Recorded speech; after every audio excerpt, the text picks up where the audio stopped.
Hello बच्चों, welcome to Gurukul Academy. Last class में हमने देखा पूर्वी घाट के जो कटी छठी पर्वत श्रृंखला थी, कहाँ तक फैली हुई थी, ये सब हमने देख लिया कि ये उड़ीसा, आंध्र प्रदेश और तमिलनाडु में फैली हुई है।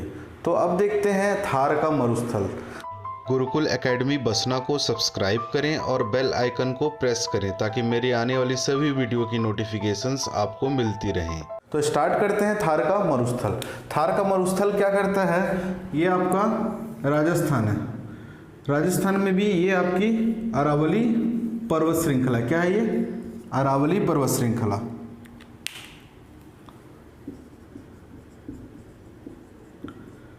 पर्वत जो राजस्थान को क्या करते हैं, दो भागों में बांटते हैं, ये पूर्वी राजस्थान है और ये आपका पश्चिमी राजस्थान। जो थार का मरुस्थल है वो पश्चिमी राजस्थान में विस्तृत है। ठीक है, कहाँ पे है, पश्चिमी राजस्थान में। अब देखें इसमें कुछ पॉइंट पश्चिमी राजस्थान में विस्तृत है। तो थार का मरुस्थल, थार का मरुस्थल क्या हुआ, थार का मरुस्थल 30 करोड़ वर्ष, ध्यान देंगे 30 करोड़ वर्ष से क्या था, ये समुद्र में दबा हुआ था, समुद्र में दबा हुआ था। इसीलिए इसका कैसा इतिहास है, एक समुद्री इतिहास है। ठीक, ये आप हिस्ट्री में भी पढ़ेंगे थार का मरुस्थल के बारे में। तो 30 करोड़ वर्ष से ये समुद्र में दबा हुआ था, इसीलिए इसका कैसा इतिहास है, समुद्री इतिहास है। और इसका जो समय है वो है कार्बोनीफेरस से प्लायोसीन तक। ठीक, इसका समय सीमा क्या है, कार्बोनीफेरस से प्लायोसीन तक, और इसके बीच का अंतर है 30 करोड़ वर्ष का।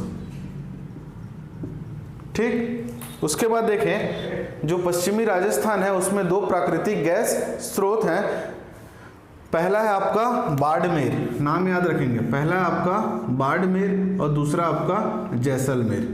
कैसे है, यहाँ पे पेट्रोलियम और क्या मिलता है, नेचुरल गैस। ठीक है, तो पेट्रोलियम और नेचुरल गैस कैसे यहाँ पे मिलता है, क्योंकि जो ये थार का मरुस्थल है ये 30 करोड़ वर्ष से समुद्र में डूबा हुआ था। तो समुद्र में जो पाए जाने वाले मृत जीव जंतुओं से क्या मिलता है आपको, पेट्रोलियम और नेचुरल गैसेस मिलते हैं। तो ये दो जगह ऐसे हैं, बाड़मेर और जैसलमेर, जहाँ पे हमको पेट्रोलियम और नेचुरल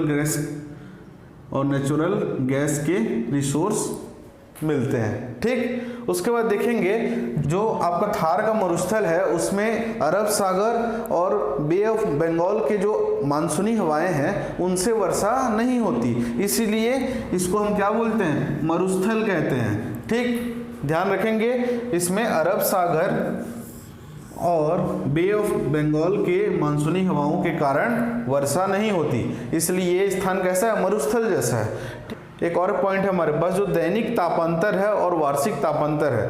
तापांतर क्या होता है, ताप में अंतर। तो दैनिक रूप से और वार्षिक रूप से जो थार का मरुस्थल का तापांतर है वो सर्वाधिक होता है। ये सारे पॉइंट याद रखेंगे।